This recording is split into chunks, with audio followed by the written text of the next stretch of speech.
And welcome back to another episode of Across the Board. A little lonely in here today. It's just myself. Easton could sadly not make it. And yeah, so I'm going to be doing the show by myself. I know we always start this episode usually off at looking at the weather on the outside because, well, we play golf, so the weather's always good to know. It has finally gotten warm again. Well, it was like 61 to actually, I think it was like 65 today. It's supposed to be in the 70s this week.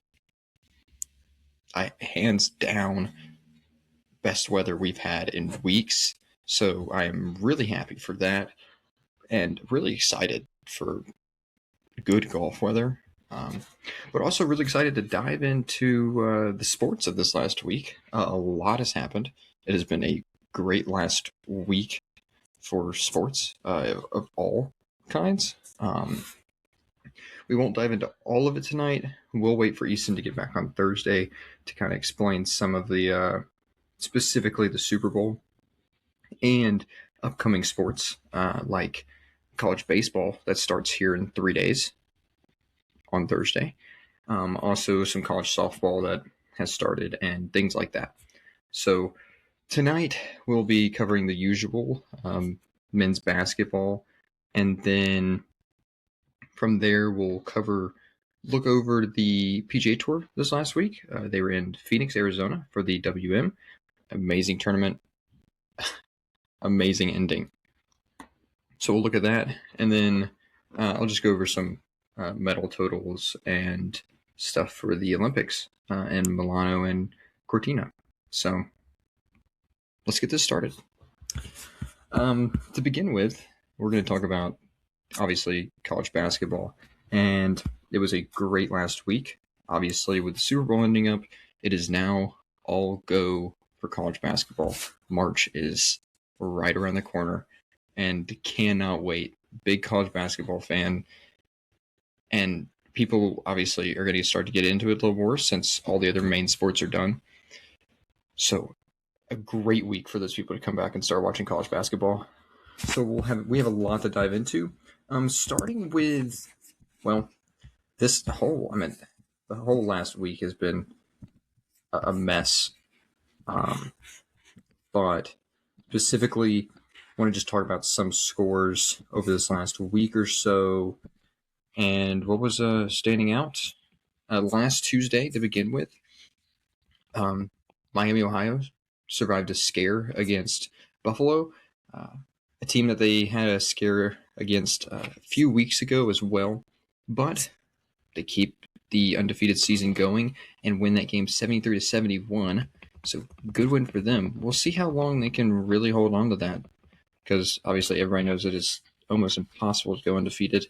So we'll see how much longer they go on that streak.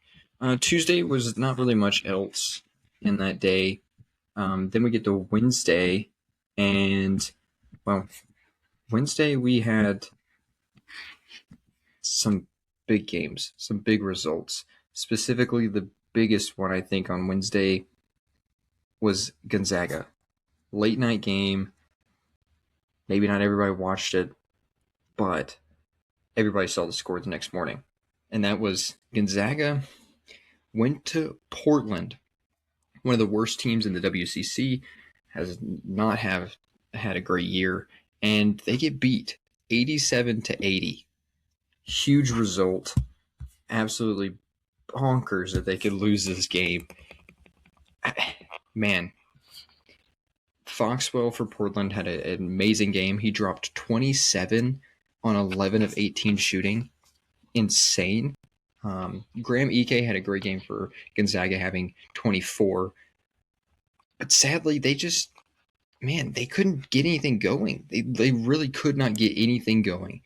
And they were already down at half. They were down 6. Most people are like, well, they're down 6, but they can make that up. It's a Portland team that's not too great. They'll probably give it away. And man, Portland they hung on. They outscored Gonzaga in the second half as well by 1 point. And man, this is a loss that Gonzaga is going to have to just look over and forget about, because this is ugly. An ugly game. They didn't shoot great, but they didn't shoot horrendously. They shot 40% from the field. Portland, though, was on a whole other level of shooting that night. They knew who they were playing, and they wanted to beat them. They shot 59% from the field and 44% from three. Insane. They almost doubled Gonzaga in turnovers, but they still won this game, which is insanity. They led by 15 at one point, and they had 17 turnovers opposed to Gonzaga's 9. Gonzaga just couldn't score the ball when they needed to, man. And we'll talk about them here and a little bit more here in a little bit. But we might as well get onto the other games. Starting also on Wednesday, another game that we looked at was another big result. Was BYU going to Oklahoma State and getting beat. Yes, they got beat. 99-92. High scoring game. Heck of a game to watch if you wanted to see some scoring, because this was insanity. Anthony Roy for Oklahoma State scored 30 on the night, 9 for 15 shooting, 7 for 7 at the free throw line. And AJ Debansa, obviously star player for BYU, had 36 in this game and still couldn't win. He shot 13 for 20, a good shooting night for him, 5 for 7 from the free throw line. But man, BYU just got outscored in this game. They could not stop. Their defense could not hold Oklahoma State to stops when they really needed it. Oklahoma State outscored them by what would be the winning score of 7 points more in the second half. They were tied at halftime. Oklahoma State shot 55% from the field. BYU didn't even shoot bad. They shot 50% from the field. They shot better 3-point percentage than Oklahoma State did. Their problem, though, was defense and turnovers. It was double the amount of turnovers that Oklahoma State had. BYU had 16, while Oklahoma State only had 8 in this game. That was the big key. Turnovers, and BYU's defense they could not get back down the court and stop Oklahoma from scoring the ball wherever they wanted to. Oklahoma State had 34 free throws in this game. 34 free throws. They only made 22 of them, too, which is insane. They make 5 more of those, and they went by 12. And, man, it's just like, BYU, what are you doing, man? Getting down the floor, and we're fouling. We can't stop them. We're letting them get the shots they want.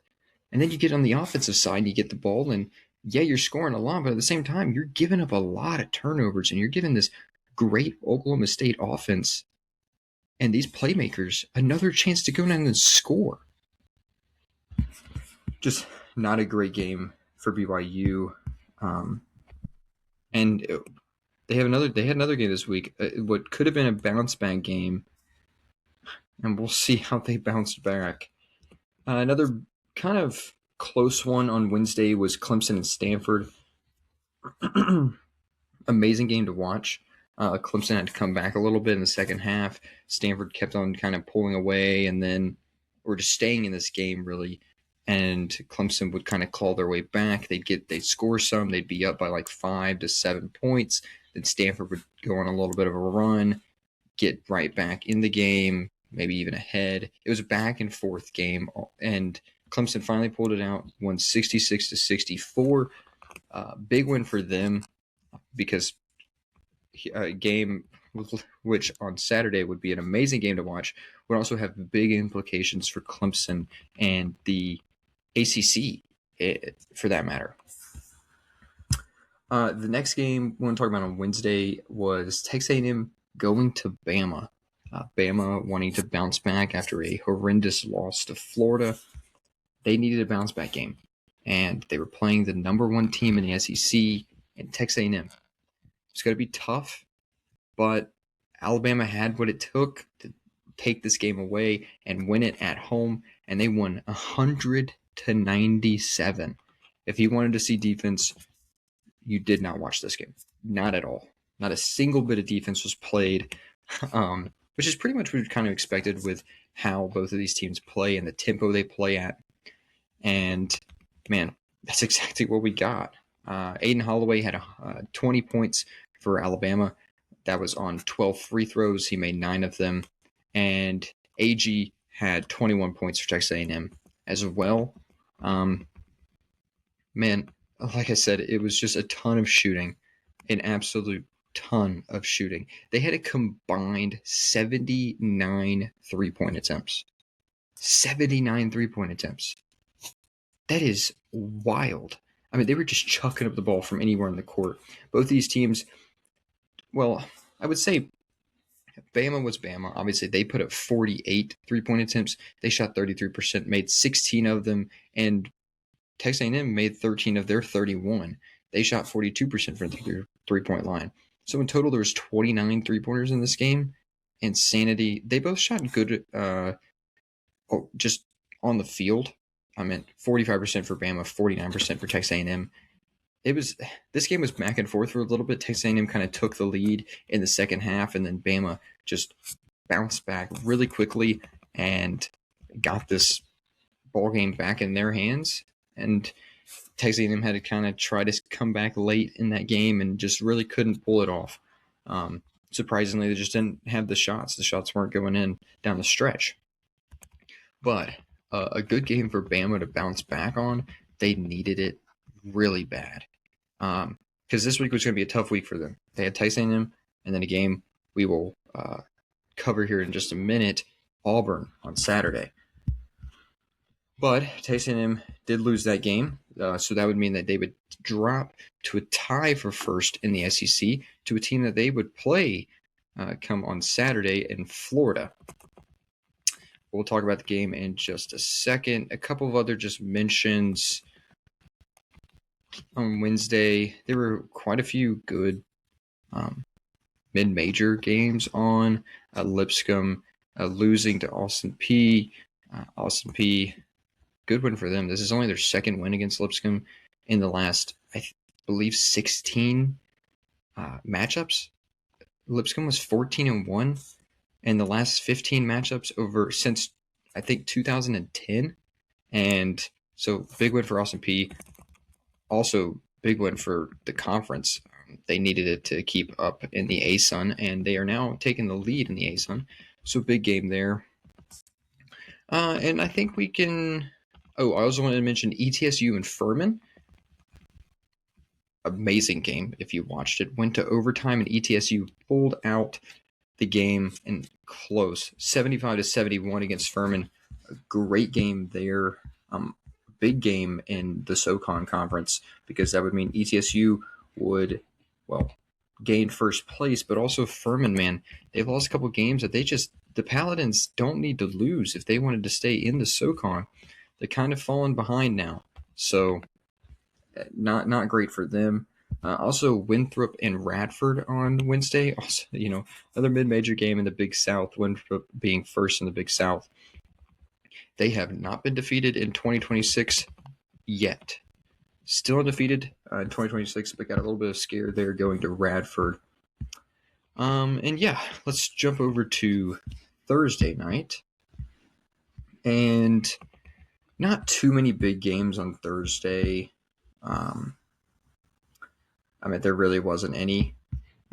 Michigan played Penn State. This time they had no struggle playing at home, and they beat them. A couple of big mid-major games. Siena-Iona. Siena pulled out a close one against Iona, 79-72. William Mary, UNC Wilmington, a big game there. William Mary beats UNC Wilmington again for the second time this season, 85-78. Man, we said it last week. They're one of the best at covering, and they did it again. Not telling you to bet on them, but man. Another big one, UT Arlington and Utah Tech. Utah Tech pulled out the win, 87-84 in double overtime. Amazing game there if y'all watched that one. Probably not, but if you did, you know ball. Then going into Friday.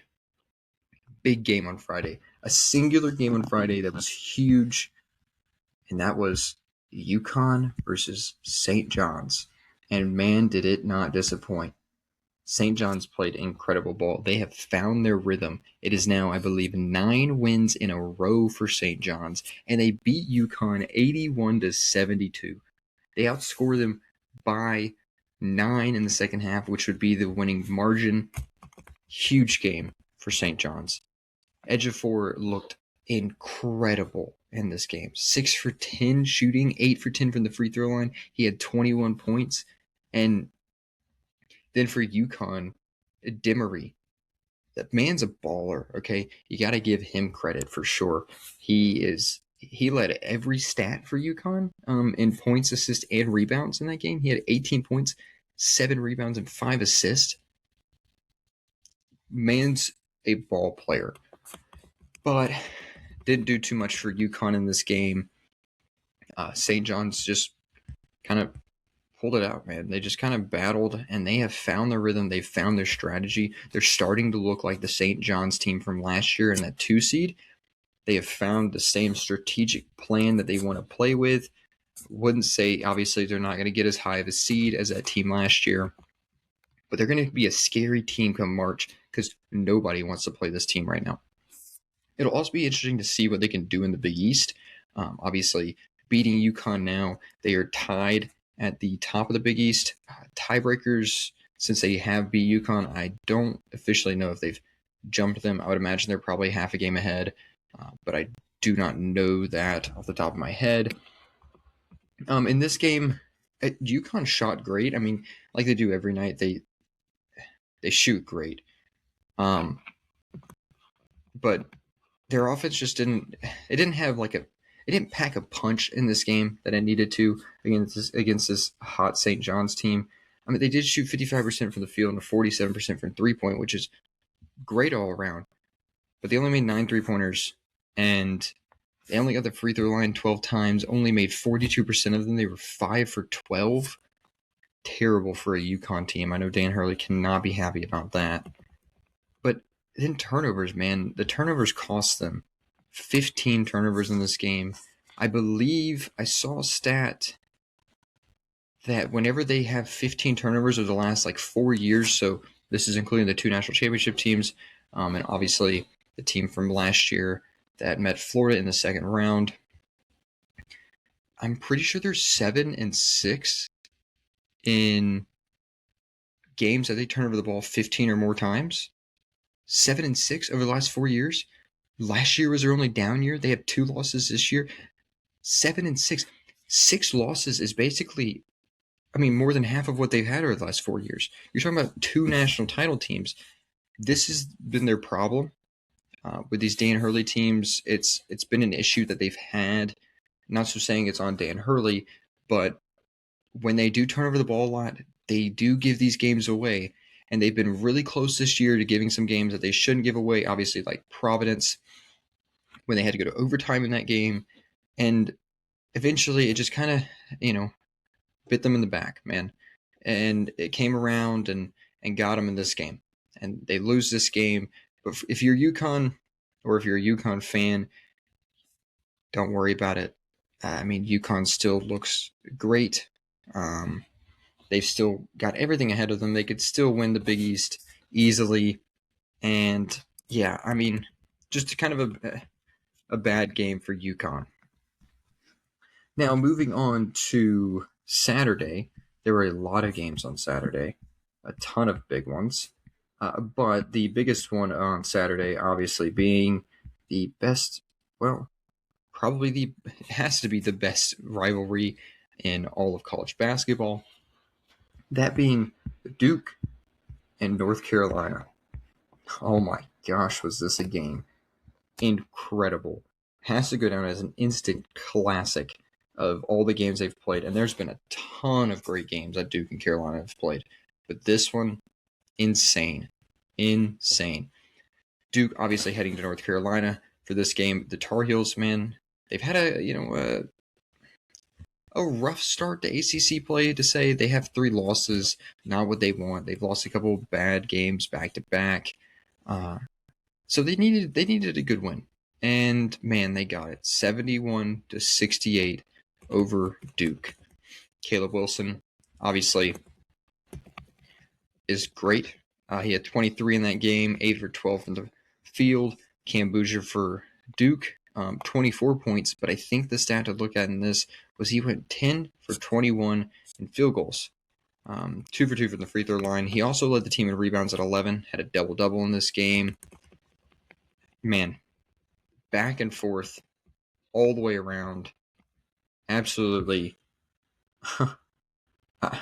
Man, nothing could have told me this game was going to end like this other than the fact that it's Duke and North Carolina.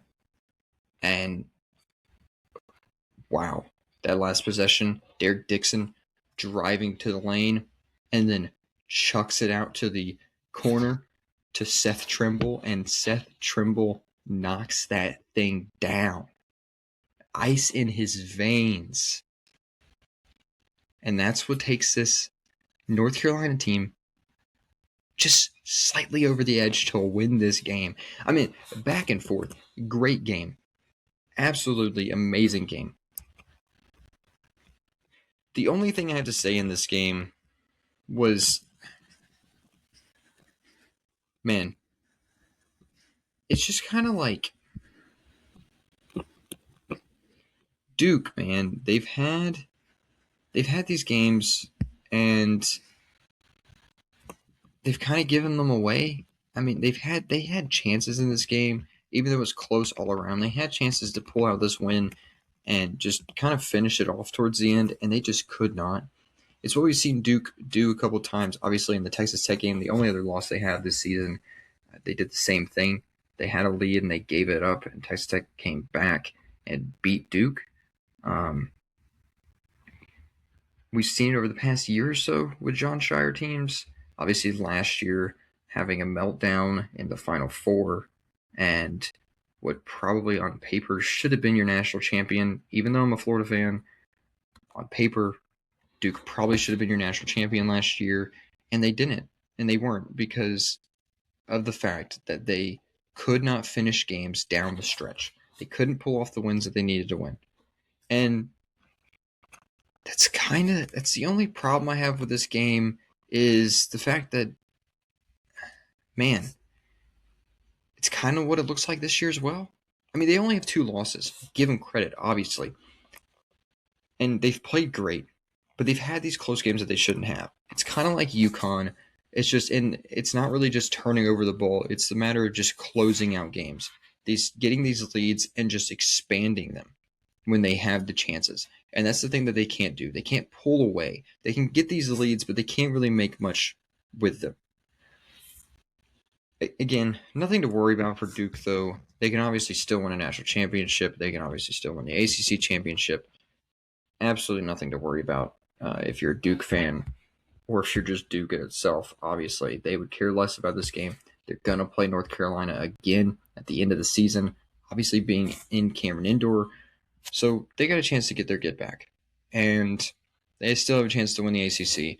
So not much to worry about for Duke, but still just a slight, thought in the back of your head of maybe there's something that we need to fix here if you're Jon Scheyer. Another big game on Saturday. Obviously, we talked about BYU earlier when they lost on Wednesday to Oklahoma State. I said they'd have a bounce-back game going back home to play Houston, of all teams, I know. To try to have a bounce-back game against Houston is really hard because they're so good. And Kelvin Sampson is, well, arguably the best coach in the nation. It was going to be difficult. But BYU is a good team, so what could they do? Well, they couldn't do much. Houston won this game by 11, 77-66. And, man, I mean, AJ DeMonsa had a great game, obviously. 28 points for them, 9 of 14 shooting, 7 for 12 from the free throw line. Flemings for Houston had 19 points, 8 of 18 of shooting, and 3 of 4 from the free throw line. I mean, man, it just kind of, again, Houston held this game for most of it. They led for most of this game. There was one point in the second half that BYU did get a lead for a little bit, and then Houston just said, nope, ain't letting that happen, and came back and just put them away. Obviously this team, they out-rebounded BYU by just a little bit. 4 rebounds. Neither team shot amazingly from the field, considerably that Houston made 29 of 61, shooting 48% from the field. BYU shot 40%. Both made Houston made 7 for 3-pointers. BYU made 8. I think the big thing for BYU is the fact that they went 16 for 28 from the free throw line. 57% is not what you want if you're BYU, especially with the shooters you have and the great players you have. You do not want your guys going 16 for 28 because come March and you're going to have to make some big free throws. It'll be a big problem if they can't do that.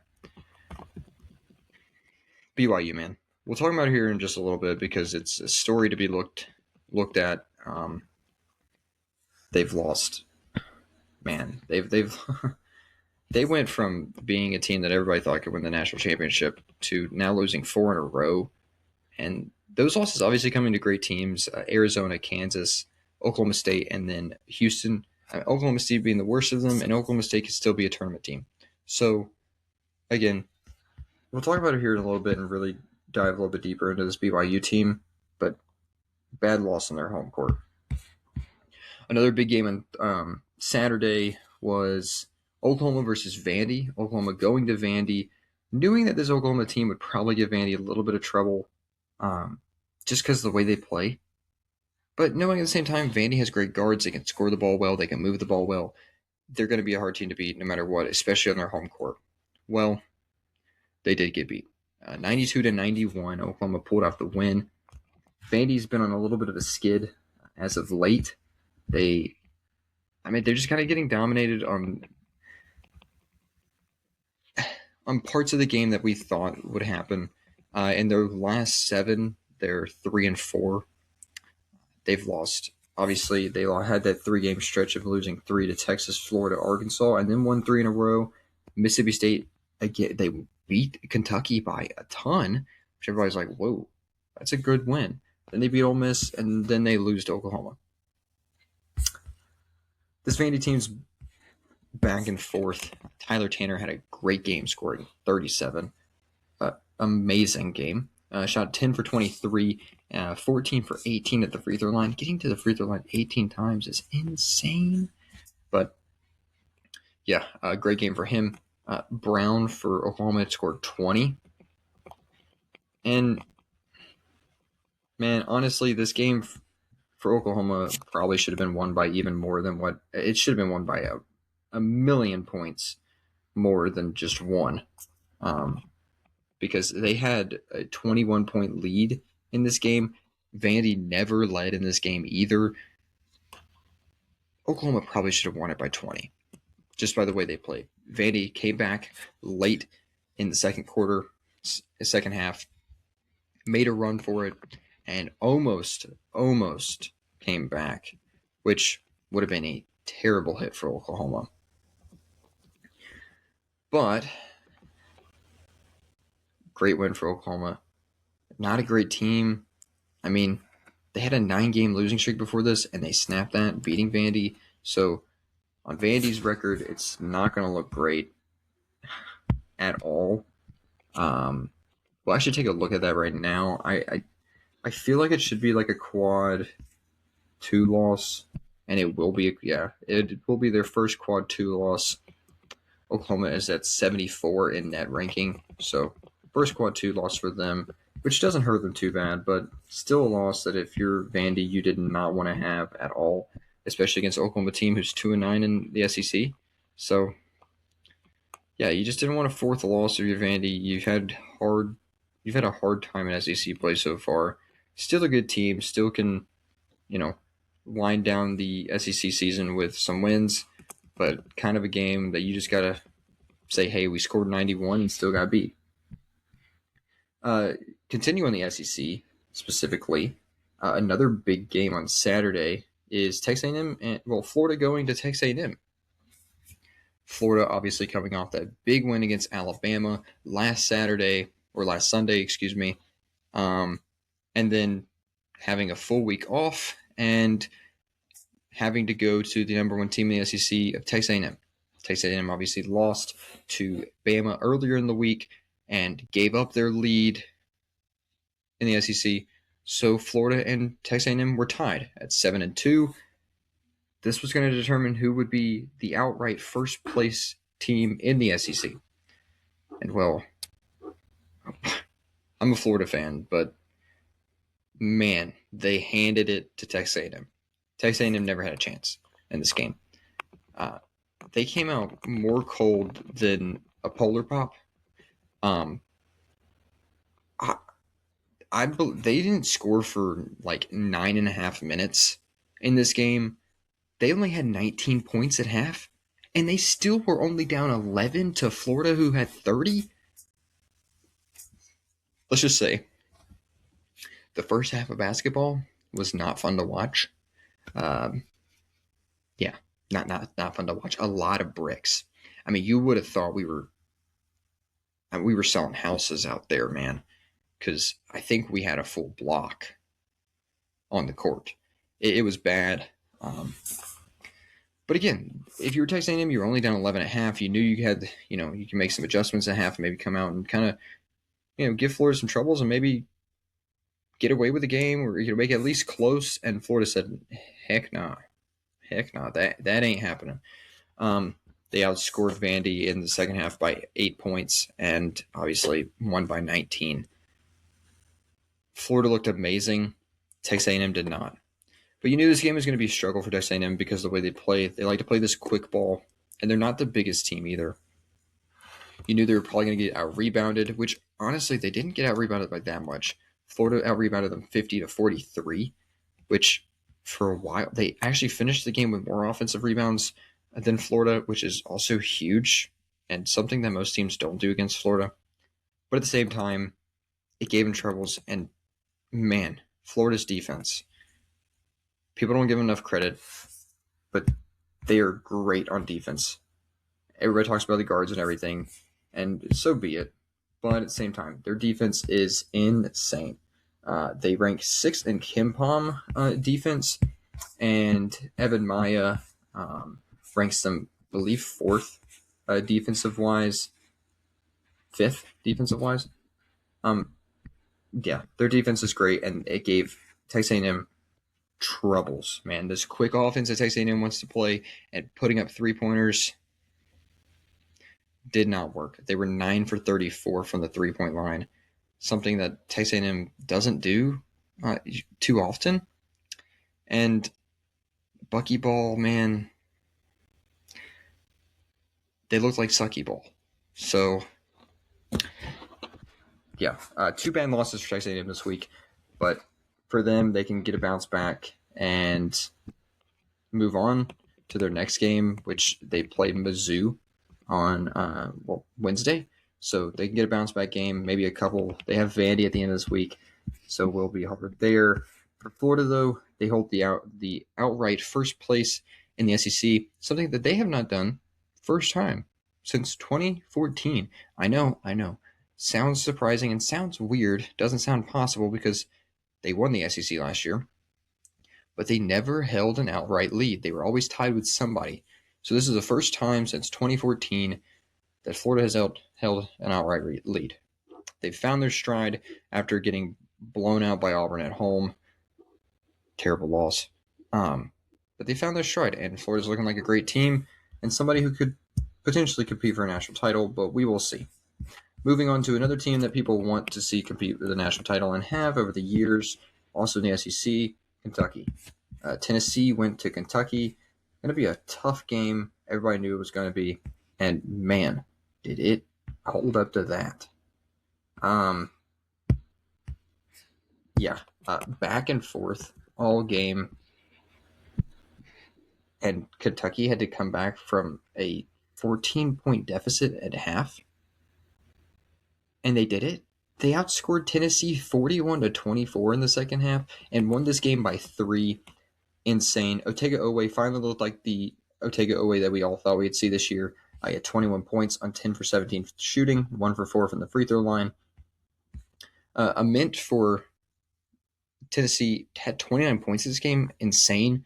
Brown the second had 12 rebounds in this game. Also crazy.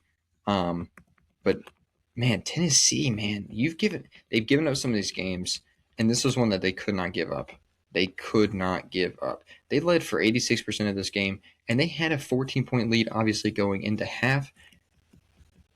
And Rick Barnes is usually good at this, and man, they gave this away. They threw it away.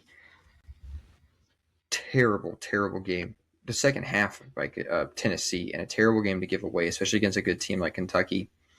Obviously, still trying to hold in there in the SEC. They're now tied with Texas A&M for second at 8-3. So good for them. They obviously had that bad loss to Vandy and kind of bounced back since then. They shot 50% from the field.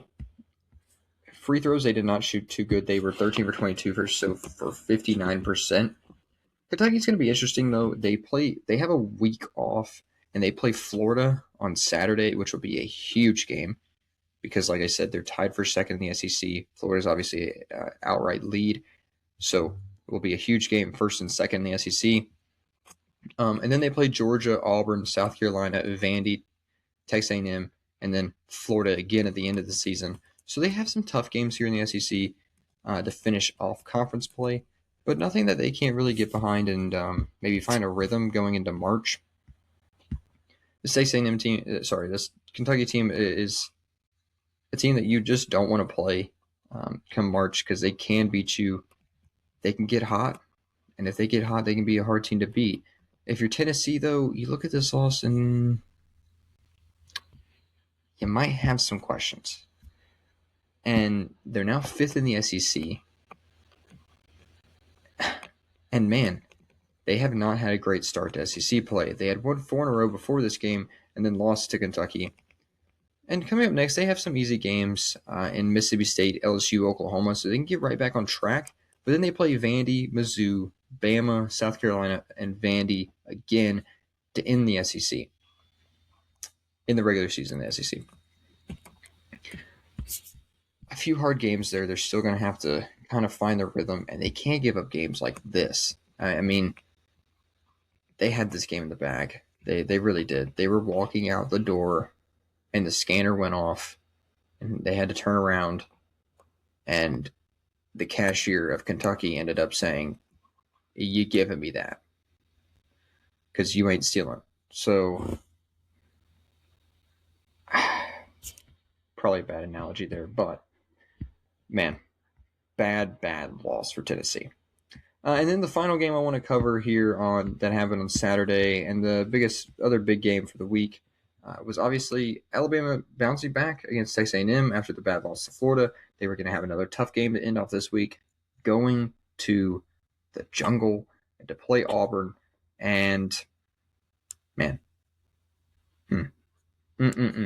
great game. Obviously, Iron Bowl, but in basketball, Alabama pulled off this one, 96-92. Auburn, a bad loss for them because they played good. They really did. You know this was going to give them some troubles, maybe with the quick scoring and the quick actions that Bama likes to play. But you've seen Auburn compete. Obviously, they beat Florida by a ton. I had Florida a few weeks ago, and you thought, okay, well, this Auburn team's going to find something. And Todd Pettiford had 25 points in this game, and they still couldn't pull it off.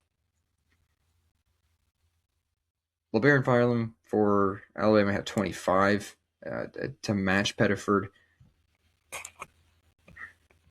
I mean, you really can't say much. This game was great. It was back and forth. Auburn had most of it first half into the second, and you thought maybe they could run away with this game. They could do something with it. And then no, they couldn't. There were 6 lead changes in this game, and Bama just shot good. I mean, coming off of a bad shooting performance, well, not a great shooting performance against Texas A&M, They shoot 54% from the field and 52% from three. They make 12 three-pointers in this game, which is insane. And they only shot 23, which is also crazy to think about an Alabama team only doing that. Auburn, on the other hand, 32%. They only made 9 for 28 from the three-point line, from behind the three-point line.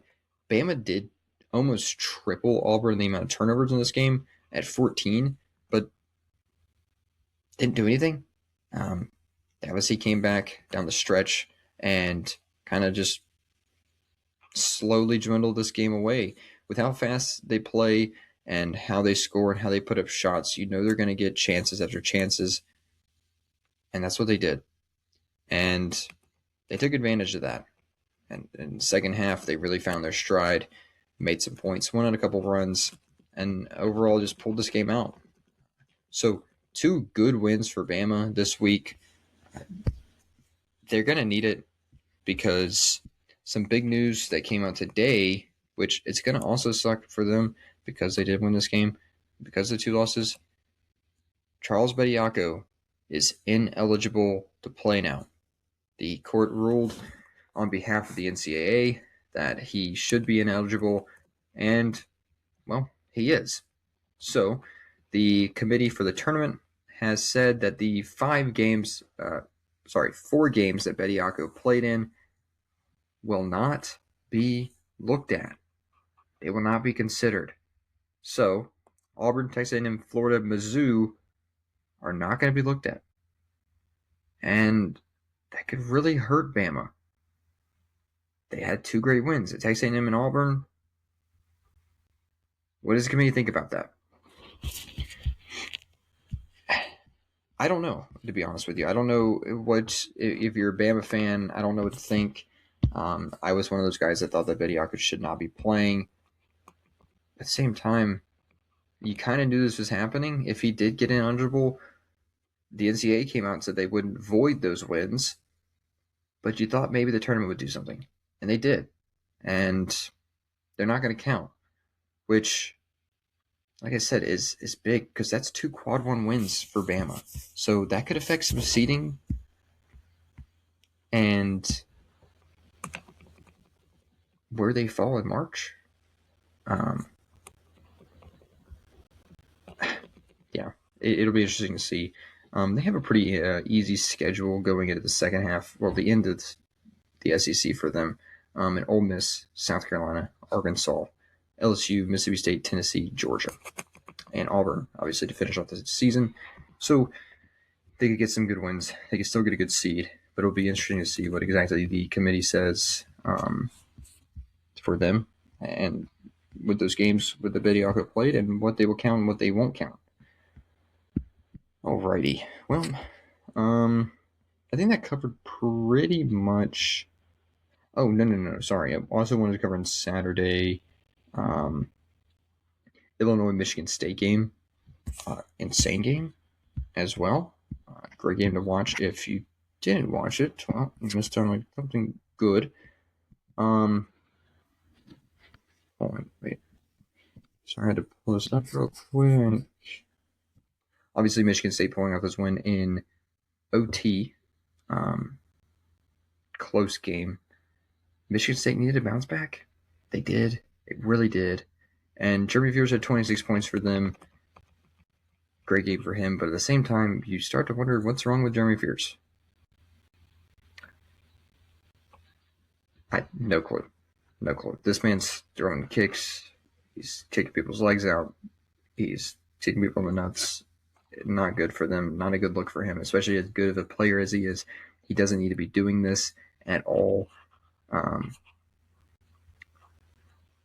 It kind of hurts that he's kind of like a Grayson Allen, which I could see that. Good player, just doing some things that he doesn't need to be doing. He had 26 and 15 in this game, 15 assists for the man. He played great. But, what are we doing, man? What are we doing?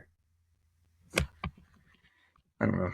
Big win for Michigan State, though, on their home court against Illinois, who has been red hot.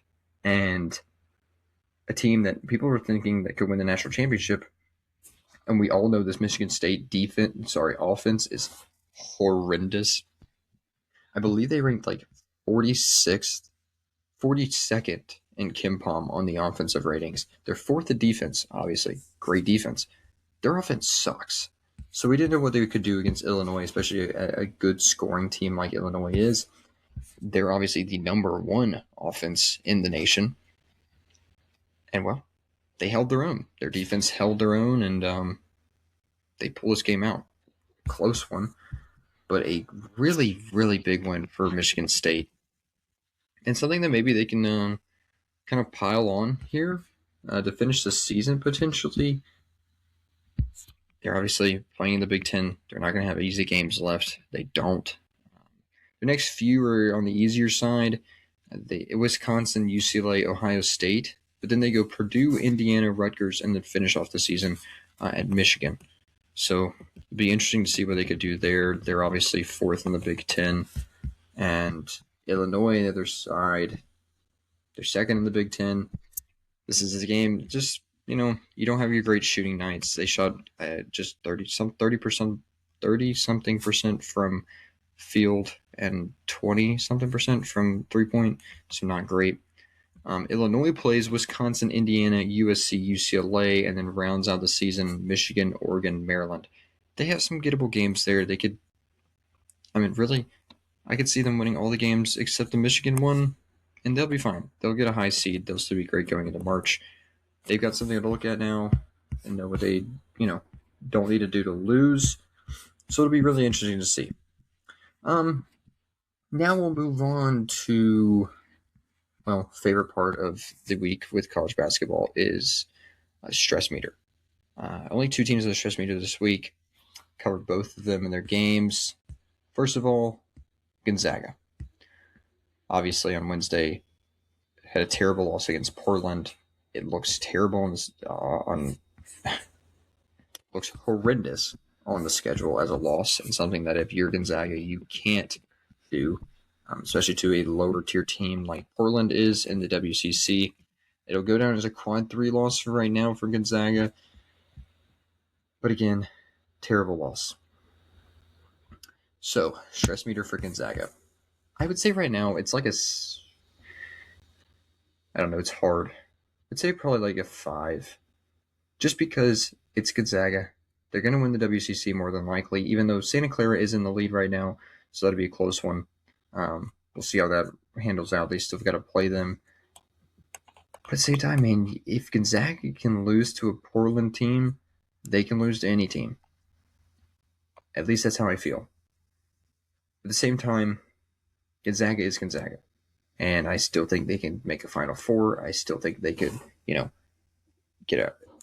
obviously going to get a high seed in March. They can win a lot of games. They're still a great team. We've seen this struggle from them a couple times. They can't pull off these close games when they should, and I don't know. Gonzaga's going to be tough, but I would give them like a 5 on stress just because this is a game that you can't lose. And if they play like a 13, 14 seed, 12, 13, 14 seed going into March, that could be tough. And that could be definitely looked at as a game that maybe they could lose if they can lose to a Portland team. But we'll see.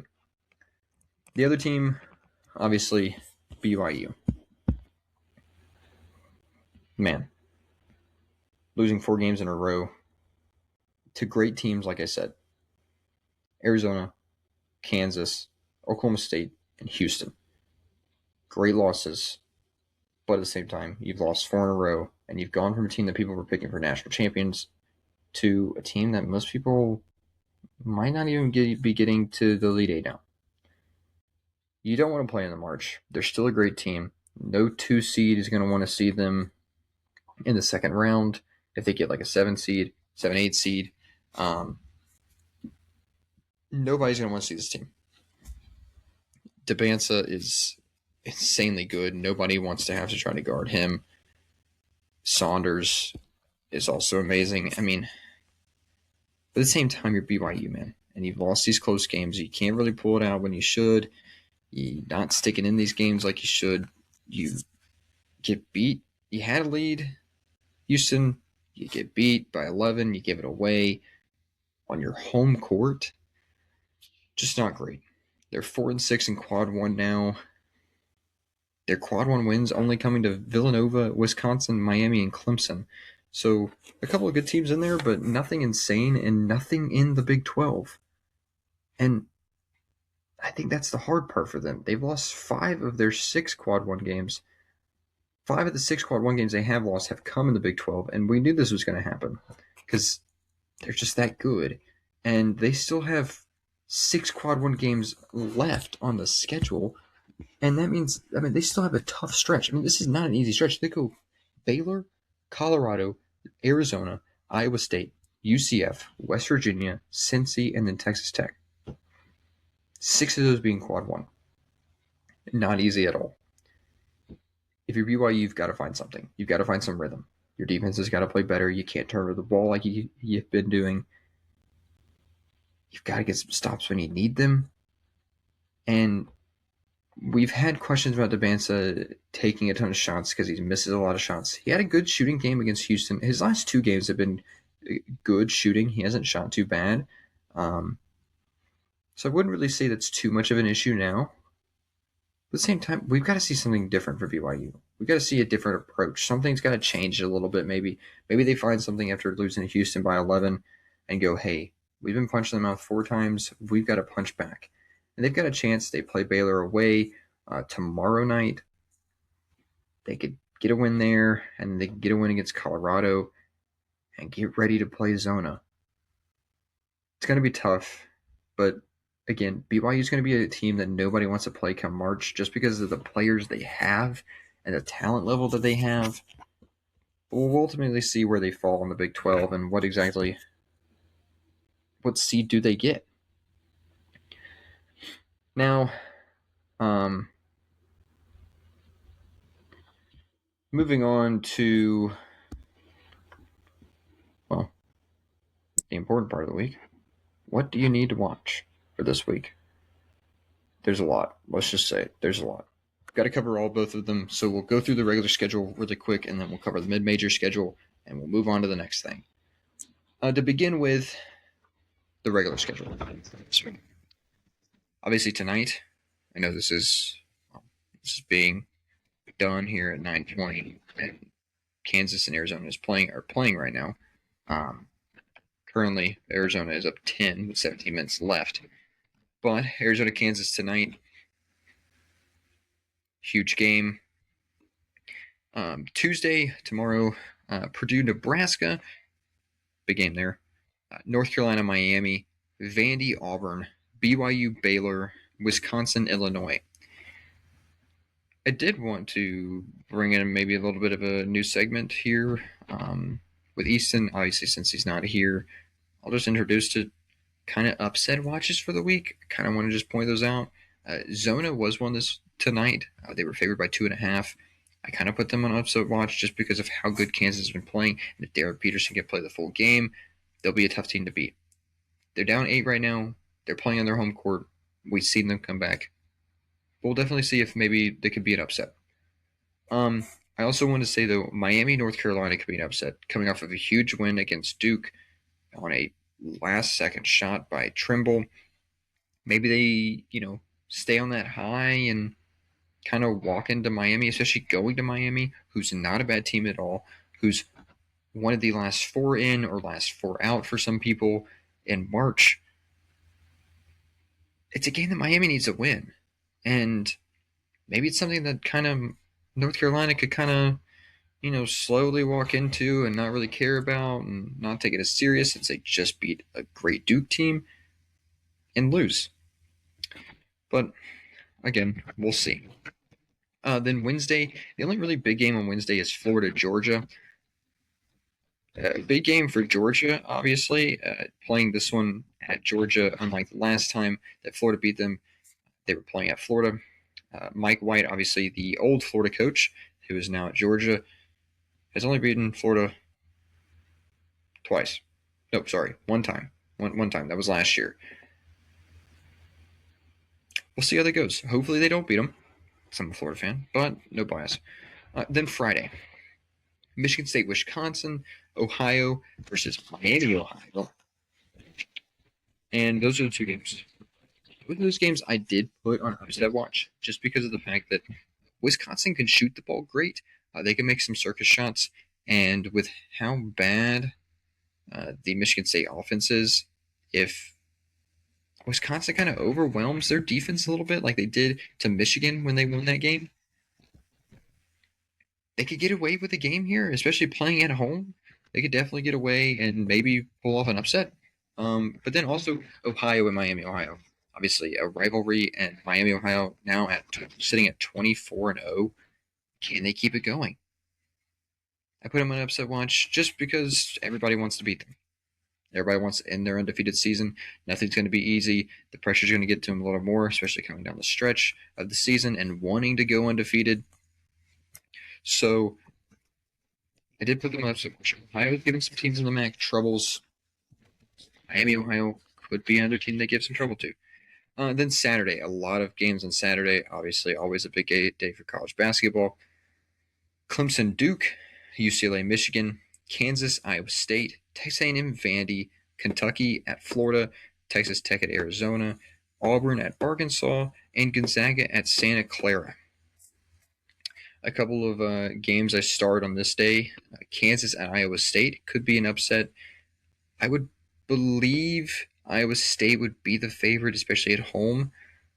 So I'm betting on the fact that maybe Kansas could go in there again if Darren Peterson could play the whole game. We'll see if they could stay hot, if they could beat Zona tonight. Maybe they could walk into Iowa State and Ames and get a win.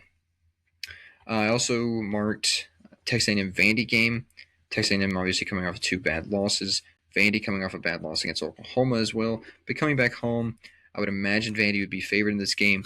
I think maybe Texas A&M could and Buckyball could bounce back, and maybe pull off a win here. Styles of plays are kind of the same, though. This is going to be a really fast-paced, really high-scoring game, so I think either team could pull it off. And then I also started Texas Tech at Arizona. Obviously, Zona having the perfect record right now. They're playing Kansas tonight. We'll see after tonight whether they can keep that perfect record going. I imagine they'd be the favorite, obviously, at home. We've seen Texas Tech give troubles to teams. They beat Duke. They've also been beat by UCF. But we do know how good JT Toppin can be. Could they pull off an upset? I think it's a possibility. I also want to mention, though, the Gonzaga-Santa Clara game. Santa Clara is on the top of the WCC right now. Gonzaga is behind them with the Portland loss. Huge game for them. If Santa Clara wins this game, they could have the outright lead and a game and a half up on Gonzaga in the WCC. That would be huge for Santa Clara because right now Santa Clara is, for some boards, on last 4 in or first 4 out. So they need a win. They need a big win. So this could be it. And then Sunday, 1 game, Indiana, Illinois. Just kind of a game that we've seen Indiana give people some troubles. So, Illinois got to bounce back from last week's Michigan State loss. We'll see if they can. And then next Monday, since we do these episodes on Monday, next Monday, Syracuse at Duke and Houston at Iowa State. Another great Monday night Big 12 game. Had them, 3 weeks in a row now? 4 weeks in a row? So great game there. That's all the regular schedule. Let's jump through the mid-major schedule a little quickly. A lot of games this week. A lot of games. I honestly could have probably put every single mid-major game on here and would have been fine with it because there's so many good ones. But we'll run through these real quick. Monday, Yale at obviously today, Yale at Howard. An interesting Ivy League and MEAC conference play, non-conference play. Interesting. Both teams are good. Yale tied at the top with Harvard in the Ivy and Howard in second place in the MEAC. So just a good game there. UNC Wilmington at Charleston tonight. UNC Wilmington is a game and a half behind Charleston. They need this win. And Charleston is a really strong team at home. So it's going to be tough. I don't know what the scores or if it's already gone final. I don't know. But big game for them. And then also UNI at Murray State tonight. Murray State has been in the last 6 games. They've gone 2-4, and they're second in the conference and 2 games back. UNI is not an easy team, but they need to get back on track if they want a chance to win the MVC. So tonight, they're going to need to bounce back. Then nothing tomorrow, but Wednesday, Austin Peay at Queens. Great game. Austin Peay is obviously first in conference in the ASUN, and Queens is third in conference, 2.5 games back. So if they could win this game, they could get to 1 game back. And yeah, they've split the last 4 meetings each. They've each won 2. So it'll be a good game, especially at Queens. Queens could definitely give Austin Peay some trouble. And then Liberty at MS at New Mexico State. I just put this game on here because Liberty is still undefeated in their conference. Obviously, it's CUSA. They're 12-0. They're trying to keep that streak going. And we'll see if they can make it 13-0 on Wednesday. And then Thursday, a couple good games. Marist at Merrimack. Amazing game. Need to go watch that one. Merrimack is first in conference. Marist is fourth in conference, but they're 2.5 games back of Merrimack. So if they could go to Merrimack and get a good win, they could only be a game back. Marist did lose the last matchup, though, in a close fashion, but they did lose it. So we'll see if they can bounce back. And then also Hofstra versus Charleston. Hofstra at Charleston. Obviously, Charleston is first in conference. That'll depend on whether or not they can beat USC Wilmington tonight. But they're first in the conferences right now, and Hofstra is third and 2.5 games back. So also a game that they would need to kind of stay in the running for that conference. I don't know why I can't think of what that conference is called right now. It's really bugging me because I should know it. But I guess since I'm having to look, we might as well see if UNC Wilmington won tonight, and they did, 76-64 over Charleston. So that is huge news for UNC Wilmington, especially coming off that loss to William & Mary. It's the CAA. Yep, I knew that. They announced it at first in the CAA, so Charleston's now second. So big game this week against Hofstra on Thursday.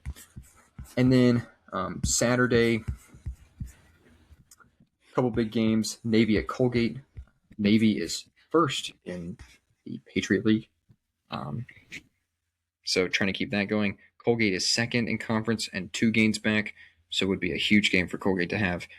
North Dakota State at North Dakota. I don't care if you don't watch North Dakota State. You might not. All right, Big Sky might not be your thing. This game, though, is a great game. Amazing game. Absolutely amazing. North Dakota State is first in the conference, and North Dakota is third in the conference. So a couple of good teams there. Another Yale game. They've made this list twice. Just like Charleston, Yale at Harvard on Saturday. They tied for first in the conference. Some people have Harvard kind of maybe get in the Ivy League this year and go into the tournament. Yale's obviously trying to get that and get back in the tournament again for another year in a row. So that'll be a huge game to see who will come out in the Ivy League potentially at the end of the year. And then also Montana State and Montana. Another Big West game. They're both tied second in the conference. So for one of the teams to kind of stick around with North Dakota State. And then the last one on Saturday, CBU at Utah Tech.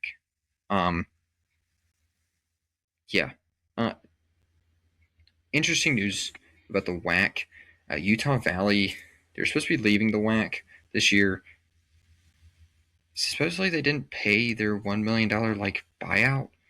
And so they've been told that they're going to go under a suspension of sorts. They're going to have to forfeit their postseason eligibility in the WAC so they cannot play in the WAC tournament, which means they would not be able to make the tournament. They also won't have any of their games streamed.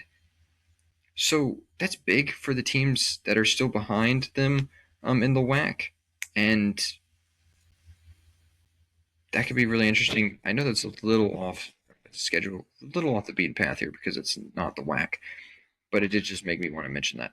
But CBU at Utah Tech, CBU is first in the conference, and Utah Tech is third in the conference, and they're a game back. So this would be huge for them to get a win and potentially jump back into having a chance to win the Western Conference, I believe. That's the whack. And then Sunday, a couple games here: Merrimack at Quinnipiac. Sorry. Obviously, Merrimack is first in the conference. Well, that all depend on the Marist game, and then Quinnipiac is fourth. And they're 2.5 games back, so a game they need to win. And then another MVC game, big one. Really kind of depends on is going to be the front runner in the MVC potentially. Belmont, they've been hot, they've been great, they've been amazing. Plays at Murray State at 2 o'clock. Again, Murray State's had their struggles. They have a chance to get right back into the MVC here. And yeah, Belmont's first, obviously. Murray State is second. They're 2 games back. They could get 2 big wins this week. That'll be huge. That is all the schedule games for the week. All the games I wanted to go over. Obviously, a lot of games. And like we always say, if you could watch any college basketball, go watch it. Because all college basketball games are great. All conference games are great. Whether it's mid-majors or the major conferences, the power conferences. I was going to cover the WN tonight, but I then got a text from Easton saying he wants to do that on Thursday,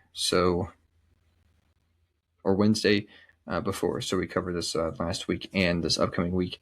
I did just want to say, though, I called it. If you didn't go watch it, go watch the video we put out on the PGA Tour last week on Wednesday. I said Chris Gotterup was a dark horse, and I said he would be my pick, other than Scotty, obviously, to win the tournament. And your boy was wrong. Just want to mention that. Also want to mention, before we go, the medal count in the Olympics. Go watch the Olympics, the Winter Olympics. I've been watching more of it as the days go by, and just wanted to mention some medal counts here. Norway is in first right now with a total of 6 medals. They have 3 golds, 1 silver, 2 bronze. Switzerland comes in at second at 5 medals. Japan, obviously this is all ranked off of gold medals. So Japan does have more medals at 7, but they don't have more golds. And the United States sits at 5th with 2 gold medals. Those 2 gold medals coming in alpine skiing and figure skating. Team figure skating. Amazing performances by those people. All of them. Obviously alpine skiing. But did want to mention my favorite sport of the Winter Olympics, curling. Curling, I know. It's the only sport that's on every single day of the Olympics. Go watch it, man. It is fun to watch. I love seeing a couple people yell at each other. It's fun.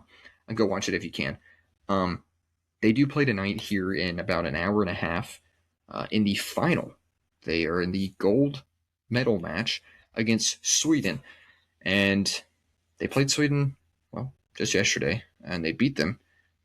But they're going to have to play Sweden again, and they're going to have to beat them to win the gold medal. So a huge, huge, huge matchup for them. I think this would be the first time they've ever won gold in a mixed doubles curling event, I believe, in the Olympics. Could be wrong there. I might. But again, could be huge as well. I did want to mention the alpine skiing. Obviously, Beefy Johnson, she won it, but Lindsey Vonn did have a crash. Obviously, Lindsey Vonn was going into this Olympics with a torn ACL. She had a crash and ended up fracturing her some bone in her leg, maybe her fibia, something like that. And it will require multiple surgeries. She had a couple yesterday. She is fine. Well, she is stable. Obviously, nobody's really fine with a fractured leg, but she did have a crash. So sad to see her go down. But great job, Beefy Johnson, getting the first place in that and getting the gold medal.